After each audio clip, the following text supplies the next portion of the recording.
la saveur divine. Cette bonne nouvelle du royaume sera prêchée dans le monde entier pour servir de témoignage à toutes les nations. Alors viendra la fin. Préparation et présentation, Immaculée Milanesa.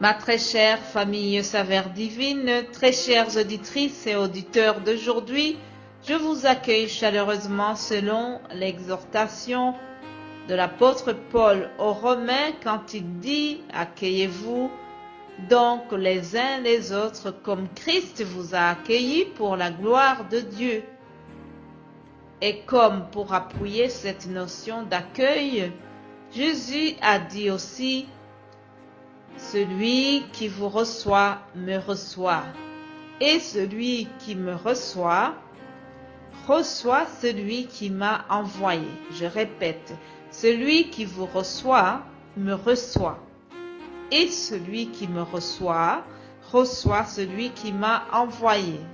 Parole de notre Seigneur Jésus-Christ. Tu es béni, toi qui reçois favorablement ce message.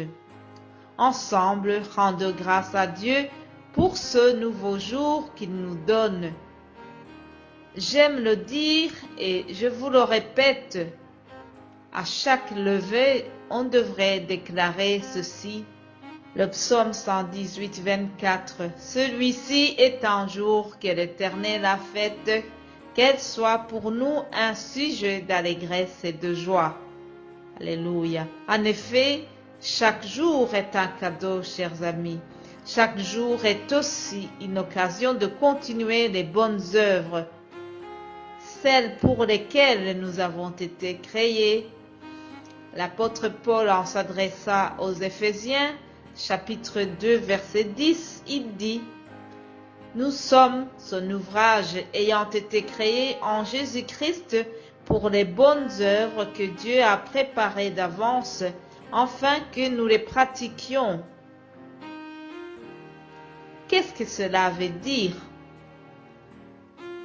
Ça veut dire que avant que j'arrive au monde, il y avait un temps de bonnes actions à faire que Dieu avait déjà planifié pour moi. Ceci me ramène à ce thème commencé hier, c'est-à-dire la mise en pratique de notre foi. Et le mot de passe pour y entrer, c'est notre formule, les uns les autres. Alléluia. Je suis donc sur le premier point qui est ce nouveau commandement d'amour que Jésus a recommandé à ses disciples, juste avant qu'il remonte au ciel après son ministère ici sur terre. Bien sûr que les disciples avaient déjà la loi de Moïse qui leur demandait de s'aimer et d'aimer surtout leur prochain, mais Jésus a inclus la notion de sacrifice.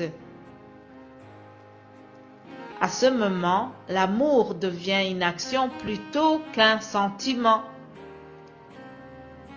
Notre amour doit absolument se traduire par des actions concrètes. Quelqu'un a dit, l'amour n'existait pas, mais les gestes d'amour existent. J'ai un très bel exemple d'un cas vécu hier que je vais vous partager. Un couple d'amis avait fort besoin de quelqu'un pour garder leur enfant, et ceux qui vivent ici en Europe, vous comprenez bien comment il y a souvent ce besoin. Alors, un frère en Christ s'est proposé pour aller garder l'enfant à 5 heures du matin. Il s'est réveillé pour aller prendre le bus qui devait le conduire à l'endroit où il devait prendre l'enfant. Arrivé à l'arrêt de bus, malheureusement, il n'y avait pas de bus, il y avait grève. Alors, ce frère-là a pris son courage. Sous un froid glacial de 5 heures du matin, il est parti à pied. Il a fait au moins 5 kilomètres à pied sous le froid pour aller aider ce couple-là. Chers amis, n'est-ce pas un grand sacrifice ça? Il ne s'est pas découragé lorsqu'il a vu qu'il y avait la grève de bus. Il ne s'est pas découragé lorsqu'il a calculé le nombre de kilomètres à faire. C'est ça le sacrifice. Alléluia. Le royaume de Dieu appartient aux vaillants. Le royaume de Dieu appartient aux héros pareils.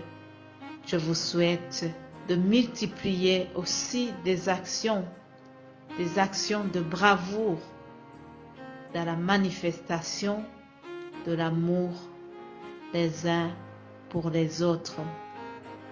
Je vous souhaite de passer un excellent week-end et nous allons nous retrouver lundi pour la suite de ce point.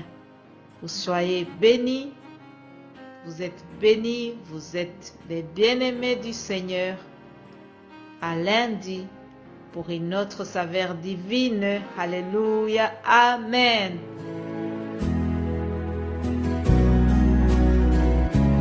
La saveur divine. Cette bonne nouvelle du royaume sera prêchée dans le monde entier pour servir de témoignage à toutes les nations. Alors viendra la fin. Préparation et présentation, Immaculée Milanesa.